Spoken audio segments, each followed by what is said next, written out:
business coach for people who want to start their own business. They want to figure out their brand, what clients they want. It's really fulfilling to help people start a life that has more freedom and flexibility and is on their own terms. Primarily because you get to set your own schedule and you get to decide which projects you take and which way you like to work and how much you charge and who you interact with and when your working schedule actually is. I've done a lot of self-reflection and work with coaches over the years. And one of the things I've learned to do is to listen to the child voice that's still in me, who is always nagging me for things and saying, I want to have fun and I want to just not do anything today, or I want to go out exploring. And for the longest time, the adult voice in me was saying, be responsible, just show up, do what you're supposed to do. And you can't spend too much time having fun or taking care of yourself because that's not the way.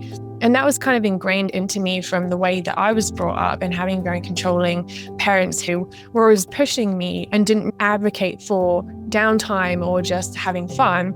So I've learned to tap into that child voice and see what she needs, because if you're not careful, when you're a very driven person, you can end up pushing and pushing and pushing and burning out and not enjoying the flexibility and the freedom that you have. I never really knew anyone who had a more relaxed or slower pace of life. And so that is really what I absorbed, and that became normal for me. I would have a really hard time with people coming to me and saying, you look like you need a break. And I would find that strange because I was so used to always pushing and always feeling like I could do more, even if my body was saying, no, you can't.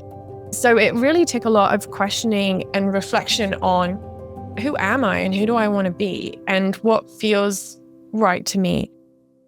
When you grow up in situations where you didn't really have the support or the love that you needed, you look for someone to rescue you. For the longest time, I was seeking that out. Someone's going to come along and tell me that I don't need to do as much anymore. Someone will give me permission to take a break or to stop or to rest. And it really never came because I wouldn't have allowed myself to do that anyway. And I think it was that realization that actually I'm parenting myself now, and I get to give myself permission to slow down, and that can be okay. And so it's, what do I want to feel on a daily basis? And looking at it through that lens, it makes it easier to have compassion for yourself and to treat yourself like a human being. I would always be telling myself that I'm not good enough, that I should do better, that no one will love me, no one will accept me. And I pushed myself really hard because of those things, and learning to see myself as a human who had emotions and it was okay to have emotions has been a real challenge. Having some kind of financial independence was a really important next step. I had always been in very codependent relationships. I had attached myself to men who would provide comfort and financial support and stability and safety. And I didn't feel like I could go out on my own and succeed in anything really without some kind of safety net there, especially financially.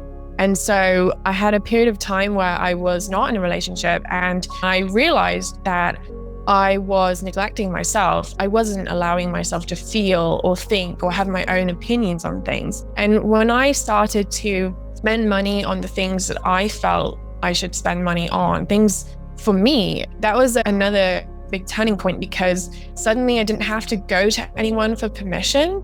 I got to make those decisions. I think it was just recognizing that I'm responsible for me and I know what's best for me, and building that trust with myself to get to a point where I know that I can handle anything that comes my way. When I see people who need support in an area of their life and they're struggling, I really step up. That's just the kind of person that I am. So when I was starting to help people transition out of a 9-to-5 or a full-time role that they weren't happy in, where they were burning out and they didn't have the time for self-care, or they didn't have the flexibility to do what they needed to do, I felt this sense of responsibility. Like, if I'm not emulating what's possible for them, then how can they believe that is possible? So I walk the walk and talk the talk.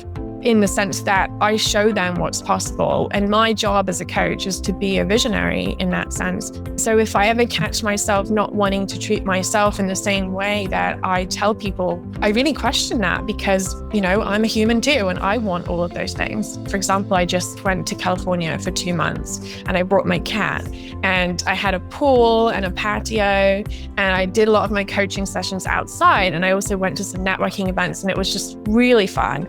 And it was this combination of work and life and play, and it was incredible. But it took a lot for me to build up my mindset to a place where I felt okay with doing that, because I still had my condo and my car rental and everything to pay for in Toronto and this whole other life in San Diego. And it felt very excessive, and it felt very like, oh, what gives you the right to do this? But then I thought, well, if not me, then who?